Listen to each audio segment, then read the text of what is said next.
ہزاروں نہیں لاکھوں، لاکھوں نہیں کروڑوں، کروڑوں نہیں اربوں، اربوں نہیں اس سے بھی زیادہ، اور امیروں کو بھی تو غریبوں کو بھی، اور یار بیوہ عورتوں کو بھی لوٹا ہے، یتیموں کو بھی لوٹا ہے ان شیطانوں نے، ان بے ایمانوں نے، ان حرام خوروں نے۔ سمجھ آ رہی ہے؟ سبحان اللہ۔ تو پیسے بڑے لوٹے انہوں نے، مگر جمع ان کے پاس بھی نہیں رہتے، ان کے پاس بھی جمع نہیں ہوتے پیسے۔ اگر جمع ہو جائیں گے کہ جتنے پیسے بھی لوٹتے ہیں تو شاید ان کو کوئی تسکین مل جائے، تسکین ان کو پھر بھی نہیں ملتی، یا اور کے چکر میں ہوتی ہے، اور مل جائے، اور مل جائے۔ تو وہ بہرحال یہ تو ان کا فعل ہے۔ اس پاکیزہ جگہ کے اندر ان شیطانوں کا ذکر کرنا میں سمجھتا ہوں کہ یہ پاگلوں والی بات ہے۔ تو ان شیطانوں کا ذکر کیا کرنا، یہاں پہ کوئی اللہ کا ذکر کیا جائے تو زیادہ اچھا ہے، سبحان اللہ۔ اللہ کے رسول کا ذکر کیا جائے تو زیادہ ہمیں فائدہ ہو سکتا ہے۔ تو یہ میں ویسے نا یہ بات اس لیے کر رہا تھا کہ تکلیف ہوتی ہے، جو میں دیکھتا ہوں نا وہ تم نہیں دیکھتے، اللہ اکبر، اللہ۔ جو میں دیکھتا ہوں نا وہ آپ نہیں دیکھتے، میں کچھ اور دیکھتا ہوں، آپ کچھ اور دیکھتے ہیں، اور اللہ کرے جو میں دیکھتا ہوں وہ آپ بھی دیکھنا شروع کر دیں، شاید جو کچھ میں نے یہاں پہ بیٹھ کے ترش باتیں کی ہیں شاید آپ اس سے بھی زیادہ ترش باتیں کریں۔ تو بہرحال میرا کہنے کا مقصد عرض کر رہا تھا کہ پیسہ جمع کرنے کے لیے ہوتا ہی نہیں ہے۔ یہ میرے پاس یہ کتنے پیسے ہیں، 200 روپیہ، 300 ہوگا، یہ 200-300 روپیہ میرے پاس تھا بالکل نہیں، یہ کسی نے مجھے دیا ہے، جو کسی نے مجھے دیا یہ ان کے پاس جمع تھا نہیں، ان کو بھی کسی نے دیا ہے۔ کیا ان کے پاس یہ جمع تھا؟ نہیں، ان کو بھی کسی نے دیا ہے۔ یہ میرے پاس ہمیشہ رہے گا؟ بالکل نہیں، آج نہیں تو کل نہیں تو مہینے کے اندر، سال کے اندر یہ نکل جائے۔ آج کل تو 1 گھنٹہ بھی نہیں رہتا، میری بات۔ نعرہ تکبیر۔ ان بے ایمانوں نے، ان حرام خوروں نے یہ ایسا نظام کر دیا ہے کہ بس آپ اسی چکر میں لگے رہیں، اسی چکر میں لگے رہیں کہ دیہاڑی کب آئے گی تو کب ہمارا گھر کا نظام چلے گا۔ سمجھ آ رہی ہے؟ انہوں نے یہ ایسا نظام کر دیا ہے ان پاگل کے بچوں نے۔ تو بہرحال ڈر بھی لگتا ہے نا، کوئی بات کی جائے تو کھڑ کے یہ کھانے دار آ جاتا ہے، وہ کہتا ہے چلو جی اب پریشانی یہ بھی بن جاتی ہے۔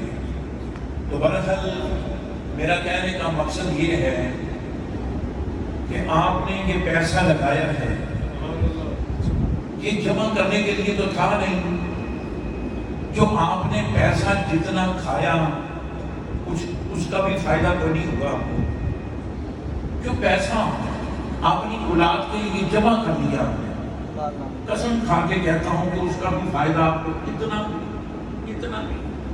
بھی فائدہ نہیں، جو فائدہ آپ نے 1,000 لاکھ کروڑ جو اس کے اوپر لگایا ہے نا، اس کا فائدہ بے پناہ فائدہ، سبحان اللہ۔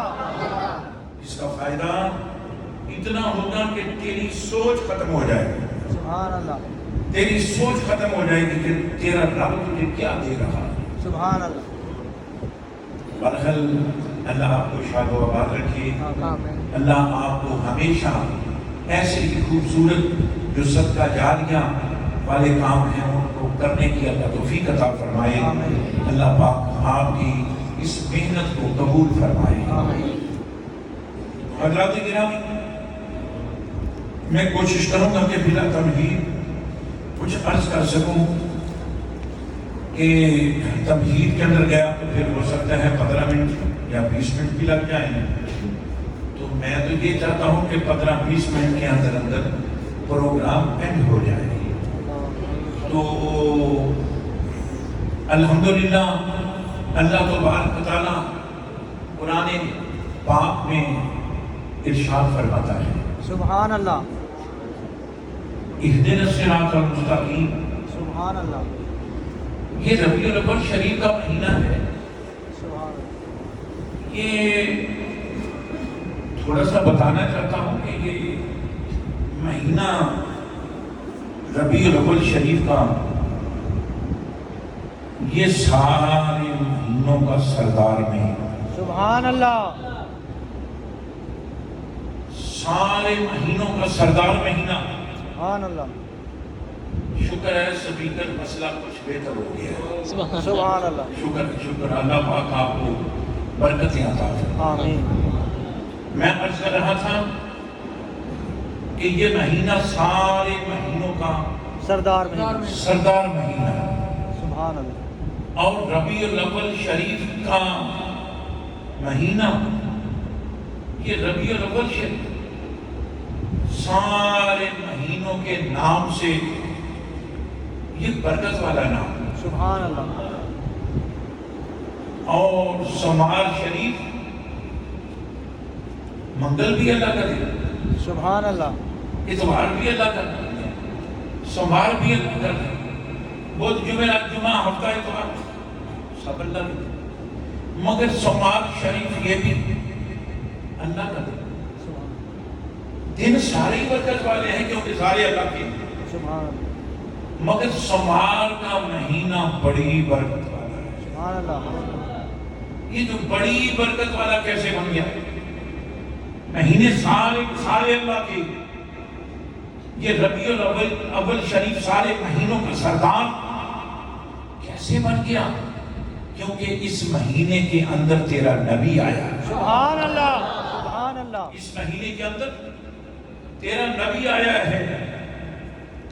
اور میں اپنے بھائیوں کو یہ بھی بتا دوں، کہیں کوئی آدمی کوئی ذوق میں خیال میں کوئی ویسے ہی سوچ میں نہ پڑا رہے کہ شاید میری نیند، شاید میں نے یہ کام کرنا تھا.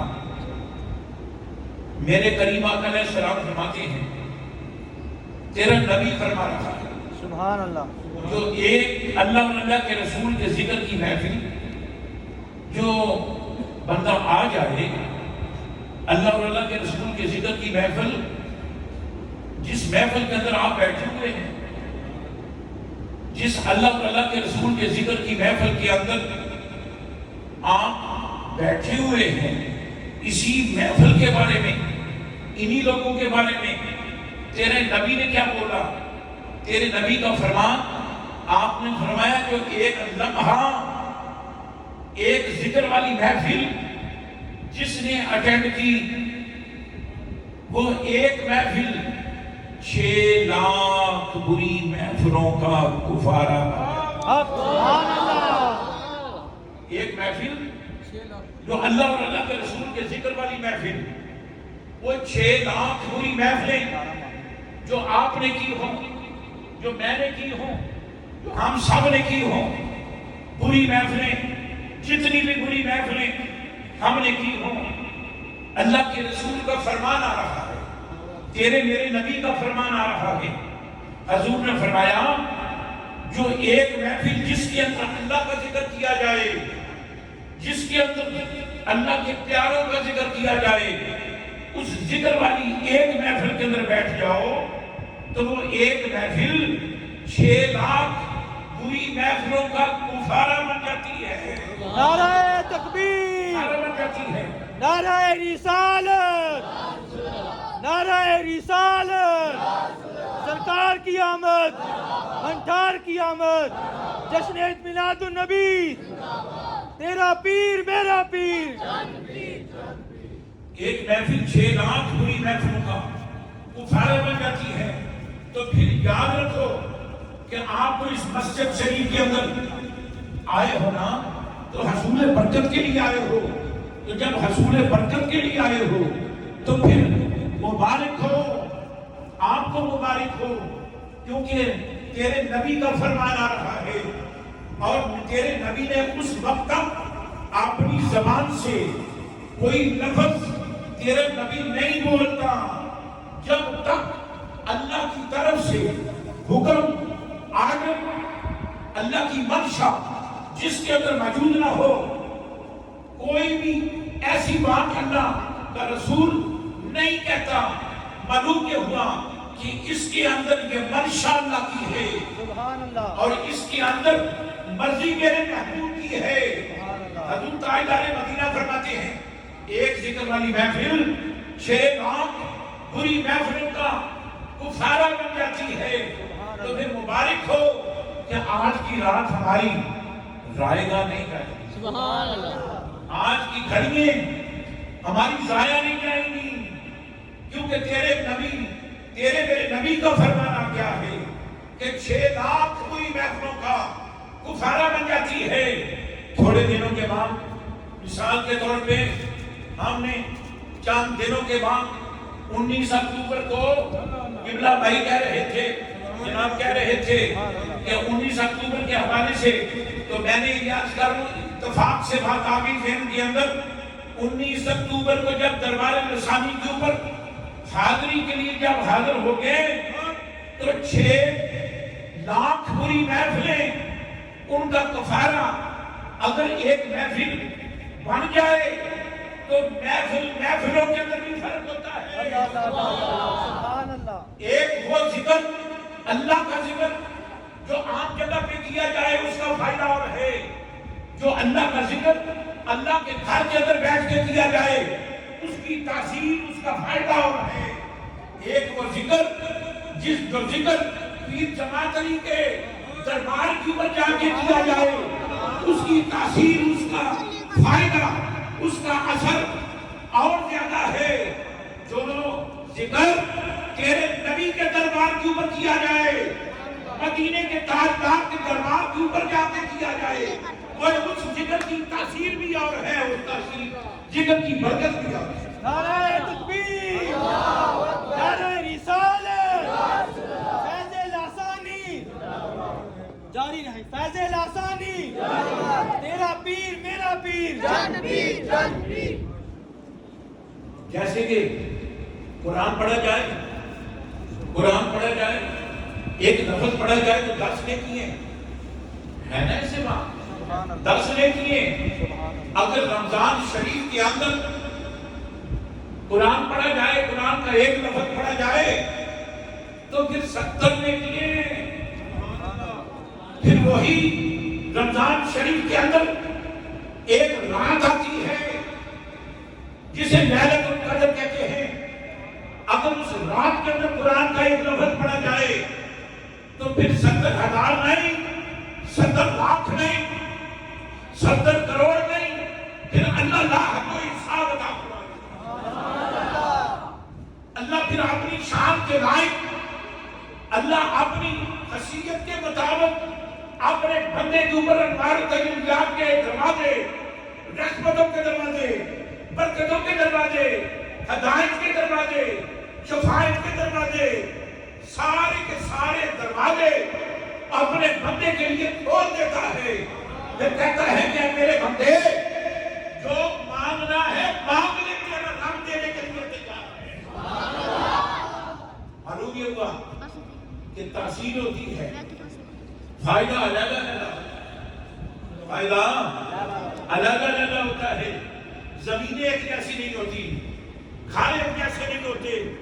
میرے حضور بابا جی پیر جماعت علی آپ اکثر فرمایا کرتے تھے جس کمرے کے اندر, وہ بڑی لمبی بات ہو جائے گی, مختصر کرتا ہوں کہ جس کمرے کے اندر میرے بابا جی خواب کے اندر جو گئے, جہاں پہ میں نے دیکھا, میں آج بھی اس کمرے کی حیا کرتا ہوں.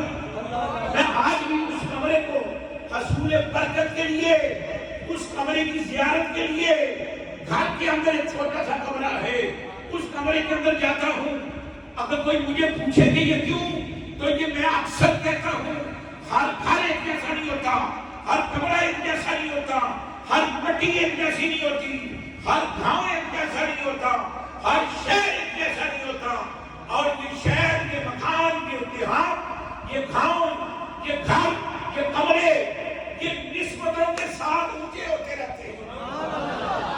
جیسی جیسی نسبت ہو ویسے ویسے۔ لاہور کے اندر ایک وہ اچھا شوگر والا تھا، وہ بہت بڑا غلط آدمی تھا، مگر وہ تھا وہ حضور کا غلام، وہ تھا وہ حضور کا غلام۔ اور شاید نام تو آپ نے بھی سن رکھا ہوگا، اچھا شکر والا، وہ بڑا غلط آدمی تھا، فلمیں بھی اس کی کافی بنی، اور جب بھی وہ آپ یہ چھوٹا کہ کیا نام ہے یہ موبائل کے اوپر ریسرچ کریں گے تو پھر سمجھ آ جائے گی آپ کو کہ وہ کون تھا۔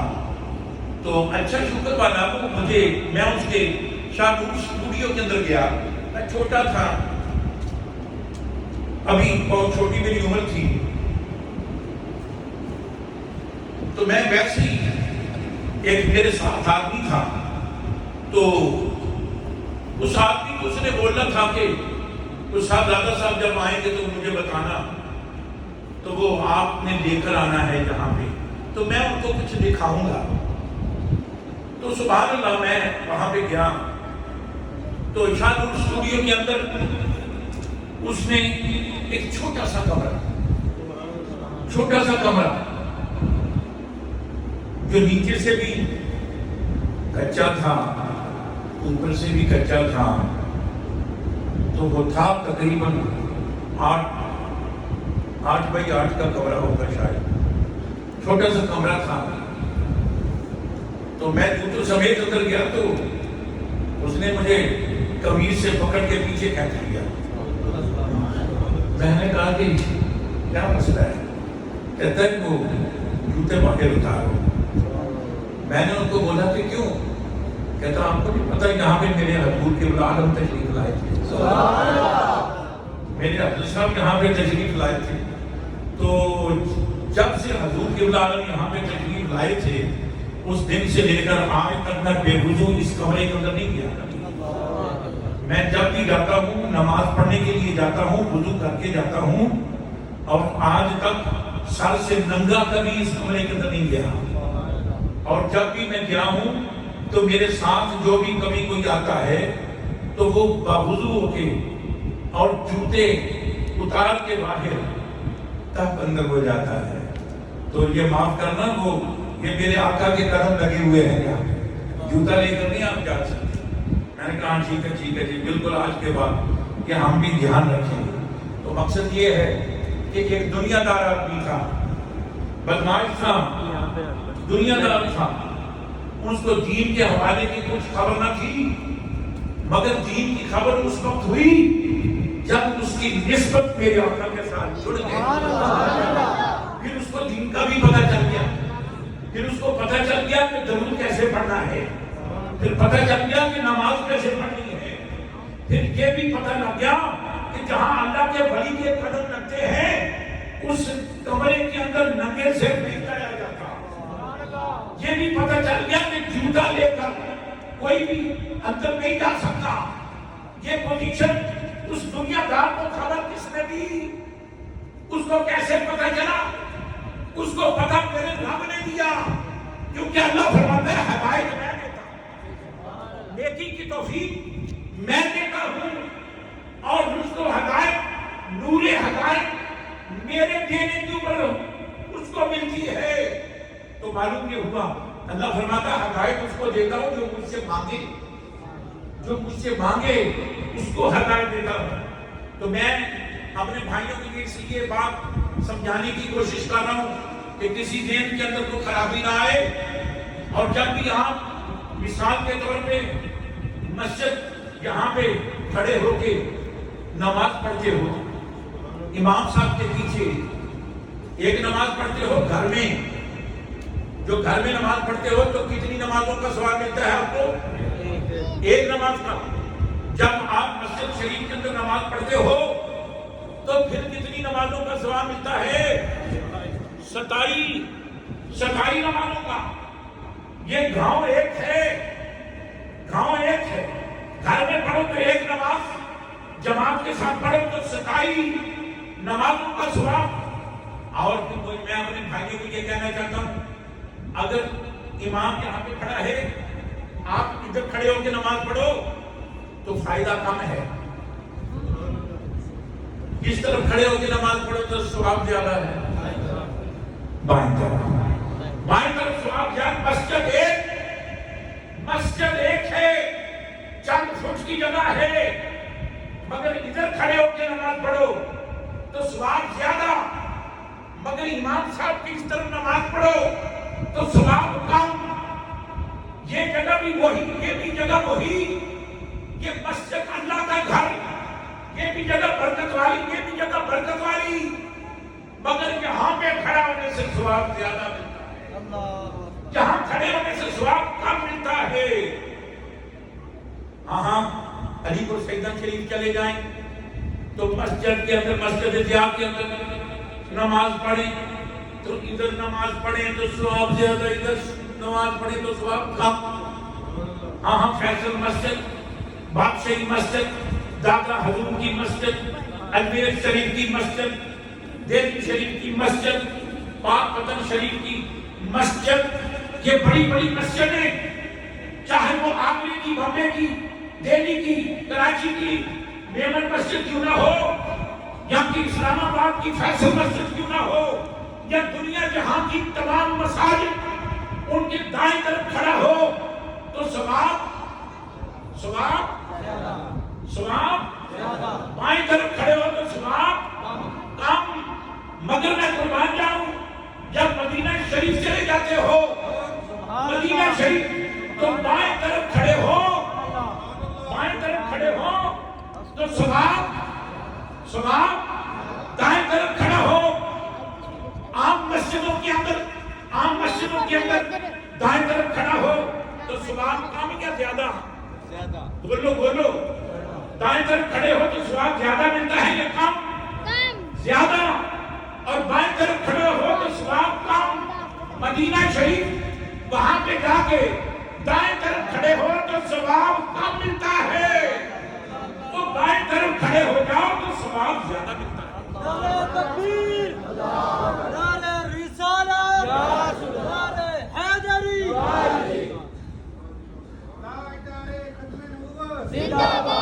پوری دنیا کے اندر چھوٹی مسجد ہو یا بڑی مسجد ہو، دائیں طرف کھڑے ہوگا ثواب زیادہ ملتا ہے، بائیں طرف کھڑے ہو تو ثواب کم ملتا ہے۔ مگر مدینہ شریف کی صرف ایک مسجد، روئے زمین کے اوپر صرف ایک مسجد جو مسجد نبوی ہے، اس کے بائیں طرف کھڑے ہو تو ثواب زیادہ ملتا ہے۔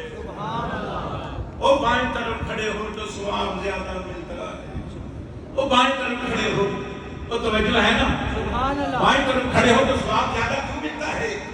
اور ثواب اس لیے ملتا ہے جب اللہ کی بارگاہ میں نے عرض کیا، یا میرے مالک یہ قانون بدل دیا، نظام بدل دیا، اصول بدل دیا، پورے ہوئے زمین کے اوپر مساجد میں بائیں طرف کھڑا ہو تو ثواب کیا ملتا ہے؟